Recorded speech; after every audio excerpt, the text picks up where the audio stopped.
Good morning, all you beautiful Bible buddies out there. It is time for chapter 5 of Judges. Then sang Deborah and Barak the son of Abinoam on that day, that the leaders took the lead in Israel, that the people offered themselves willingly, bless the Lord. Hear, O kings, give ear, O princes, to the Lord I will sing, I will make melody to the Lord, the God of Israel. Lord, when you went out from Seir, when you marched from the region of Edom, the earth trembled and the heavens dropped. Yes, the clouds dropped water.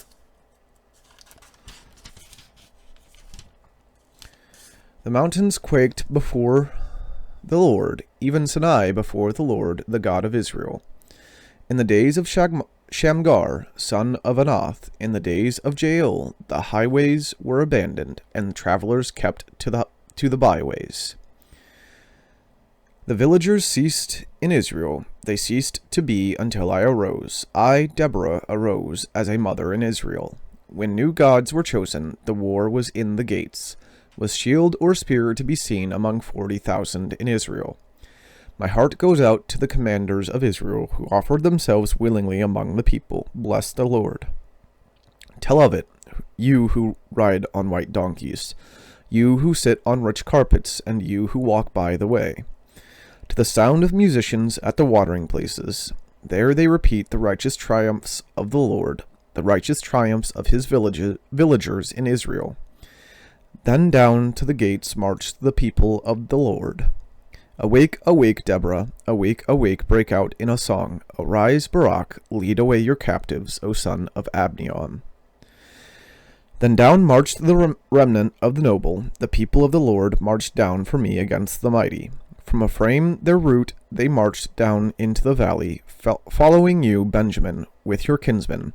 From Machir marched down the commanders, and from Zebulun those who bear the lieutenant's staff. The princes of Issachar came with Deborah, and Issachar faithful to Barak. Into the valley they rushed at his heels. Among the clans of Reuben there were great searchings of heart. Why did you sit still among the sheepfolds, to hear the whistling for the flocks? Among the clans of Reuben there were great searchings of heart. Gilead stayed beyond the Jordan, and Dan, why did he stay away? Why did he stay with the ships? Asher sat still at the coast of the sea, staying by his landings. Zebulun is a people who risked their lives to the death. Naphtali too, on the heights of the field. The kings came, they fought, then fought the kings of Canaan. At Tanakh, by the rivers of Megiddo, they got no spoils of silver. From heaven the stars fought, from their courses they fought against Sisera. The torrent Kishon swept them away, the ancient torrent, the torrent Kishon. March on, my soul, with might. Then loud beat the horse's hoofs with the galloping of his steeds. Curse Meroz, says the angel of the Lord, curse its inhabitants thoroughly, because they did not come to the help of the Lord, to the help of the Lord against the mighty. Most blessed of women be Jael, the wife of Heber the Kenite, of 10 dwelling women most blessed. He asked for water, and she gave him milk. She brought him curds in a noble's bowl. She sent her hand to the tent peg, and her right hand to the workman's mallet. She struck Sisera, she crushed his head, she shattered and pierced his temple. Between her feet he sank, he fell, he lay still.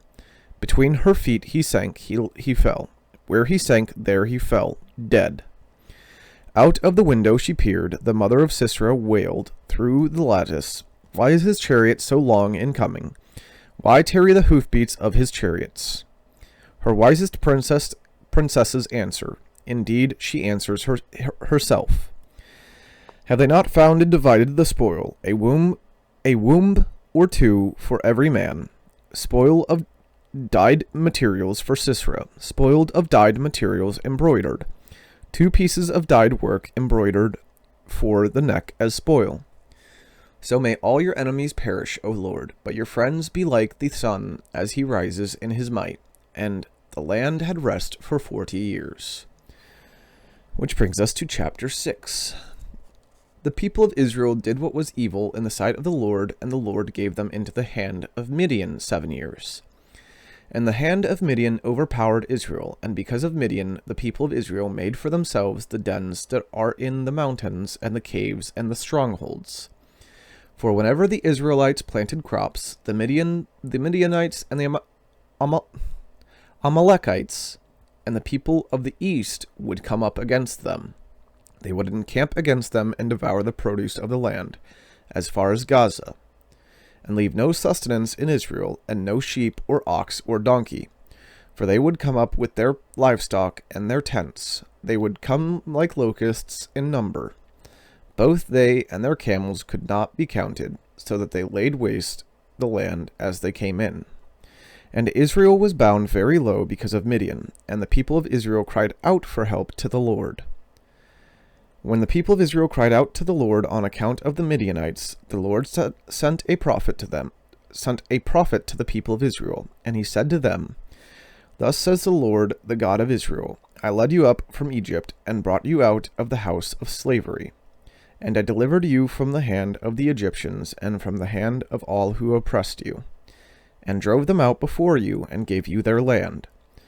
And I said to you, I am the Lord your God. You shall not fear the gods of the Amorites in whose land you dwell, but you have not obeyed my voice. Now the angel of the Lord came and sat under the terebinth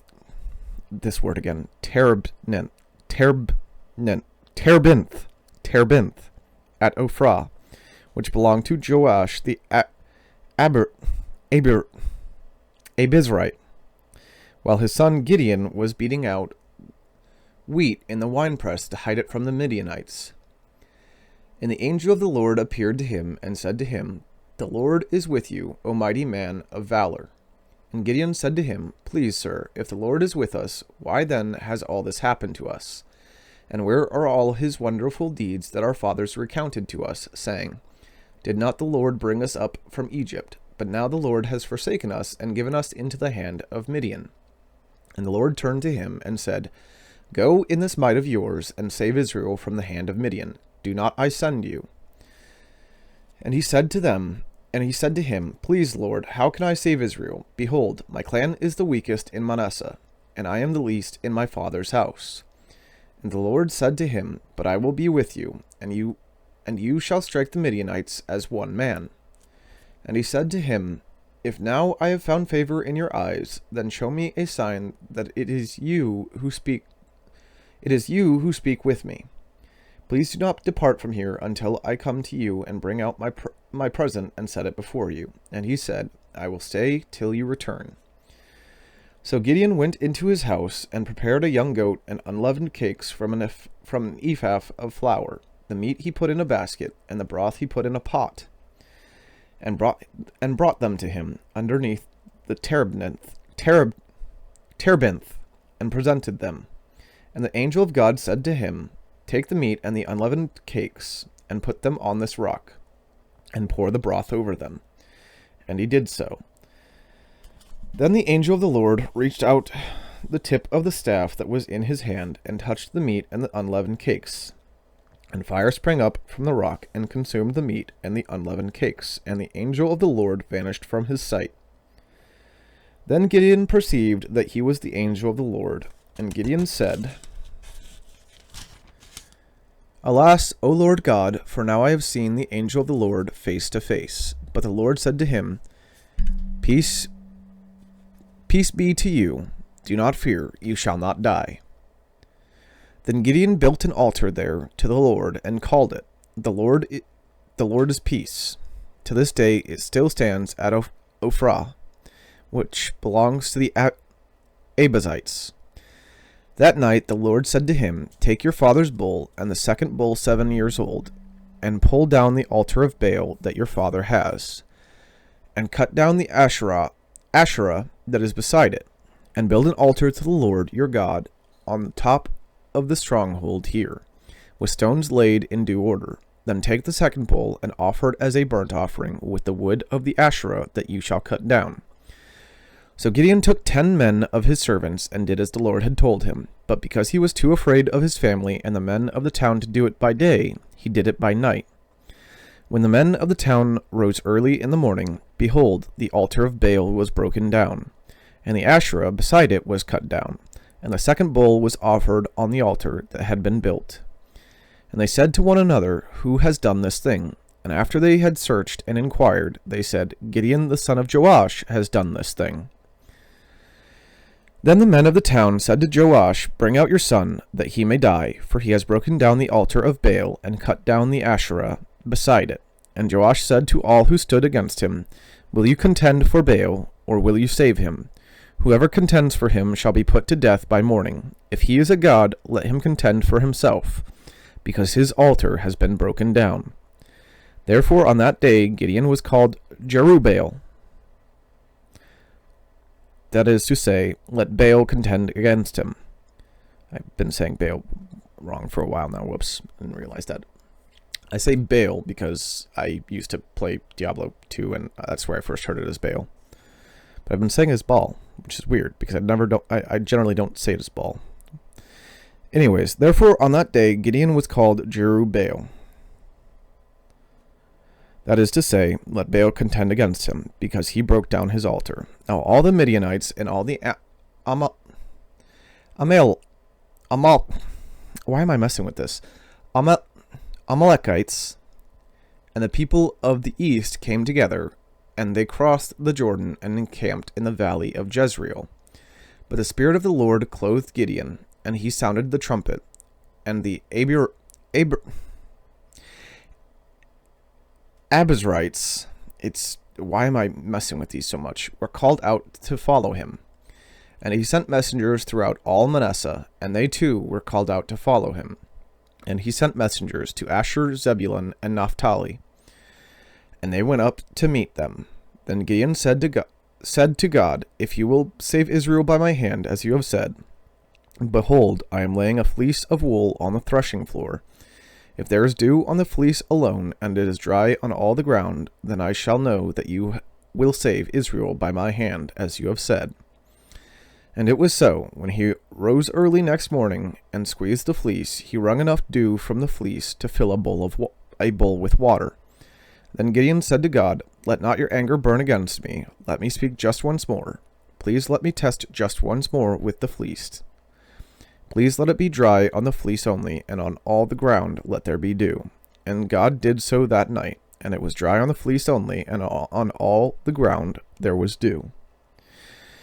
Which brings us to chapter 7. Then Jerubbaal, that is Gideon, and all the people who were with him rose early and encamped beside the spring of Harod, and the camp of Midian was north of them, by the hill of Moreh, in the valley. The Lord said to Gideon, The people with you are too many for me to give the Midianites into their hand, lest Israel boast over me, saying, My own hand has saved me. Now therefore proclaim in the ears of the people, saying, Whoever is fearful and trembling, let him return home, and hurry away from Mount Gilead. Then 22,000 of the people returned, and 10,000 remained. And the Lord said to Gideon, The people are still too many. Take them down to the water, and I will test them for you there. And any one of whom I say to you, This one shall go with you, shall go with you. And any one of whom I say to you, This one shall not go with you, shall not go. So he brought the people down to the water. And the Lord said to Gideon, Every one who laps the water with his tongue, as a dog laps, you shall set by himself. Likewise, every one who kneels down to drink. Likewise, every one who kneels down to drink. And the number of those who lapped, putting their hands to their mouths, was 300 men, but all the rest of the people knelt down to drink water. And the Lord said to Gideon, With the 300 men who lapped, I will save you, and give the Midianites into your hand. And let all the others go every man to his home. So the people took provisions in their hands and their trumpets, and he sent all the rest of Israel, every man to his tent, but retained the 300 men. And the camp of the Midian was below him in the valley. That same night the Lord said to him, Arise, go down against the camp, for I have given it into your hand. But if you are afraid to go down to the camp with Purah, your servant, and you shall hear what they say, and afterward your hands shall be strengthened to go down against the camp. Then he went down with Purah, his servant, to the outposts of the armed men who were in the camp. And the Midianites and the Amalekites and all the people of the east lay along the valley like locusts in abundance, and their camels were without number, and as the sand that is on the seashore in abundance. When Gideon came, behold, a man was telling a dream to his comrade, and he said, Behold, I dreamed a dream, and behold, a cake of barley bread tumbled into the camp of Midian, and came to the tent, and struck it, so that it fell, and turned it upside down, so that the tent lay flat. And his comrade answered, This is no other than the sword of Gideon, the son of Joash, a man of Israel. God has given into his hand Midian and all the camp. As soon as Gideon heard the telling of the dream and its interpretation, he worshipped.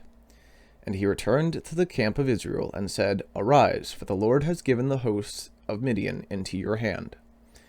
And he divided the 300 men into 3 companies, and put trumpets into the hand of all of them, and empty jars, with torches inside the jars.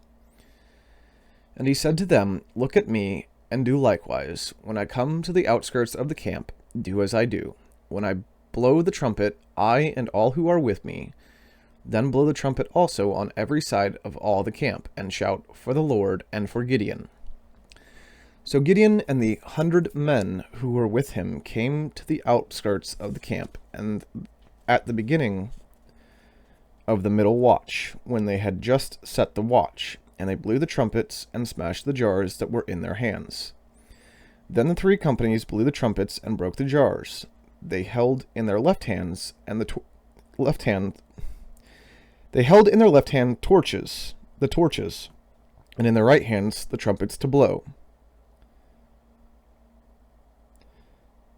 And they cried out, A sword for the Lord and for Gideon. Every man stood in his place around the camp, and all the army ran. They cried out and fled. When they blew the 300 trumpets, the Lord set every man's sword against his comrade and against all the army, and the army fled as far as Beth Shittah, toward Zerah, as far as the borders of Abel Meholah by Tabbath. And the men of Israel were called out from Naphtali and from Asher and from all Manasseh, and they pursued after Midian. Gideon sent messengers throughout all the hill country of Ephraim, saying, Come down against the Midianites, and capture the waters against them, as far as Beth-barah, and also the Jordan. So all the men of Ephraim were called out, and they captured the waters as far as Beth-barah, and also the Jordan. And they captured the 2 princes of Midian, Oreb and Zeb. They killed Oreb at the rock of Oreb, and Zeb they killed at the winepress of Zeb. Then they pursued Midian, and they brought the heads of Oreb and Zeb to Gideon across the Jordan. Which brings us to chapter 8, which is where I will call it for today. I was not reading as well this time around, but that just is how it is sometimes. I hope all of you are doing wonderfully out there, and as always, God bless.